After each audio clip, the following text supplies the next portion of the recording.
We really live in a beauty obsessed culture. Duh. Hey, it didn't start with a Barbie doll. Long before the Barbie doll, we have had this proclivity to be obsessed with outward beauty. The Wherever you look in the world, you are presented with men and women who are pretty well perfect. Let me just ask you this. Have you ever seen a car commercial with a big, fat, ugly guy behind the wheel? Right? He got a half-burnt cigar stub in his mouth, stubble on his face. You can almost smell the body odor floating off. You're never going to see that.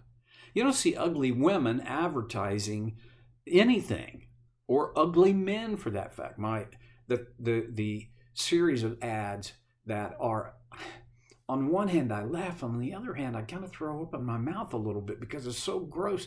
Perfume ads. How is there some law that I'm not aware of that applies to advertising that you are not permitted to have a realistic advertisement of a perfume? They all have to be this ridiculous, artsy, unrealistic. Sheesh. What's that about?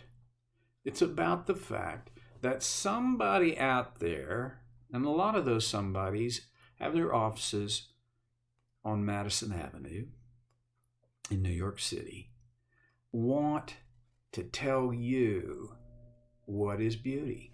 And by extension, what is not beauty. Because they want to be able to leverage that to get you to buy something. See, this is very time bound.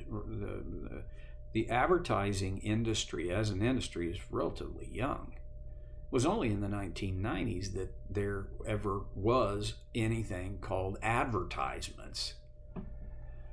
And boy, have they ever evolved. Well, I don't want to dive any deeper into the history of advertising. All I'm saying is our world is obsessed with a very thin and dishonest version of beauty. Every model in every magazine you've ever seen has been airbrushed. That image is not who they really are. Whether it's male or female, that personality that you see on your TV screen, you didn't see the 90 minutes that a makeup artist spent covering their blemishes, making them look, I don't mean to throw a rock, but making them look better than they really are. I honestly believe there may be 1 in a million man and woman who, when they get out of bed, they look striking. The rest of us, whoa. Our world pushes against the idea of honesty in general. And boy, do they ever in terms of appearance. This is not new. It was in Paul's day. It was, the manifestations were a little bit different, but you might be surprised how similar they are. Through the ages, different things have been deemed to constitute beauty, right? Beautiful Egyptian women were not the same as beautiful Babylonian women. There were some similarities, and see, we don't have the advantage of accurate renderings of women and men in ancient times. We have some what appear to guys like me pretty crude representations. But whatever. Beauty, there has always been a standard of beauty that for the world is all about the thin veneer of the outward appearance. Paul writes to Timothy about this in 1 Timothy chapter 2. We started talking about verse 9, and that's where I'm going to pick it up again today. I also want the women to dress modestly with decency and propriety. Here's the three parameters: modesty, decency, propriety. These three things are kind of broad and honest. I mean, they are very relative. Different cultures deem different things modest. But the point of modesty is what should be covered gets covered. That the things that should be covered are not exposed. That's what modesty calls for. And decency and propriety. These are standards, and from culture to culture, yes, they vary, but they don't vary wildly very often. Paul in his day he's setting his approach, and he's think about this.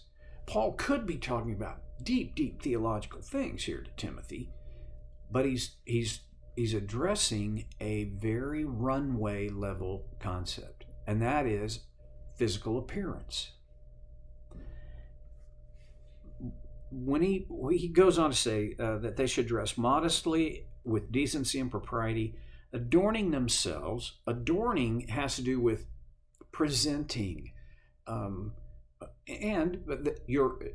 adorn has to do with appearance. Okay, adorning themselves not with elaborate hairstyles or gold or pearls or expensive clothes, but with good deeds appropriate for women who profess to worship God. It's like, here's what the world says. That won't work. Here's what does. This is very much what Peter wrote in 1 Peter 3, where this is, Peter says, wives, you're not going to win your husband. This is my gross paraphrase.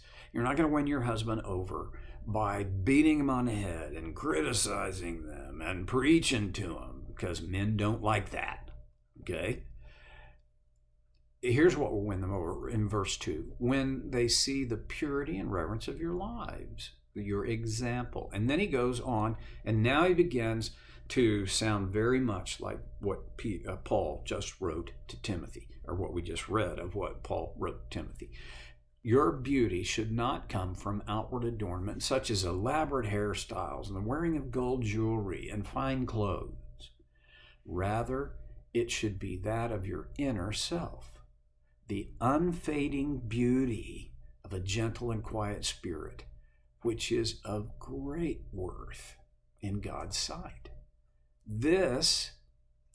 Here's the point. Peter nails it. It's inner beauty, not outward beauty. When Peter and Paul both, they kind of hit on the same things. One, he says, elaborate hairstyles. Guys, don't think for a minute that your wife is part of a generation, unique generation that goes to have their hair done. I just go down to Great Clips, and whoever's there, they cut my hair, and generally it works out okay. But I don't know any women who do that. They got a special person, and that's okay. That's all right. But this practice of, embellishing the hair thing it's old. the Greek culture, the Roman culture, the Jewish culture, and every culture since, doing something good with your hair has been important to women. And Paul is not saying quit going to the hairdresser. But he says elaborate hairstyles. What's the point of an elaborate hairstyle? Is it just to look good? Is it just to be modest and excuse me, and decent and to show propriety? Or is it that the goal is, look at me, see my hair? Okay, that seems mean for me to go in that direction. So I'm going to quickly go on. Elaborate hairstyles. Paul's not advocating that you let yourself go, girls, but you can let your physical appearance and your attention to physical appearance get in the way of what is much more important than your physical appearance.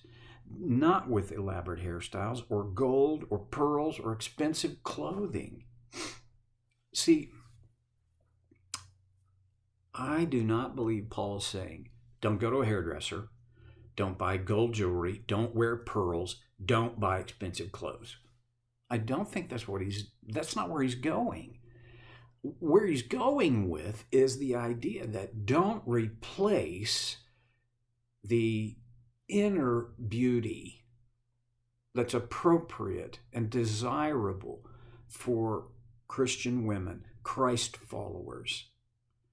Do not obscure that or cover that up or let it become less important than your outward appearance. Have you ever known a man or a woman, but in this case, a woman, who had pretty terrific outward appearance? I mean, eye-popping beauty, right? In terms of what our culture says is beautiful. And as you got to know them, you realized that's all there is of this person. There are those people out there. I'm so glad to say I have known many, many, many eye-poppingly beautiful women in God's family who I quickly realized that their outward beauty was overwhelmed by their inward beauty. My wife is at the top of the list, and I know you're thinking, well, you better say that, because if she listens and watches this, she's gonna, you're gonna wind up with a big old impression of a frying pan on your forehead if you don't do that. Well, here's the thing. Her physical beauty attracted me from the beginning, but I'm going to tell you from our first conversation where I saw the inner beauty, I was hooked. I wanted to marry her. It was her inner beauty. And then he goes on, here's where your beauty resides, but this is what to adorn yourself with good deeds appropriate for women who profess to worship God. You see, your good deeds are all acts of worship. I can make a case for the idea that for the follower of Jesus, everything about our life should be, can be, ideally must be worship. And Paul says, good deeds, doing good deeds is always appropriate. Now, they can be done in inappropriate ways. Timing can be off. Motive can be wrong. But we're not talking about those things. We're talking about good deeds done appropriately. Okay, that was the easy part of what Paul has to say to and about women. The waters get real choppy from here on. Just thought I'd warn you. I'll see you next time on So Care with Stevie Boy.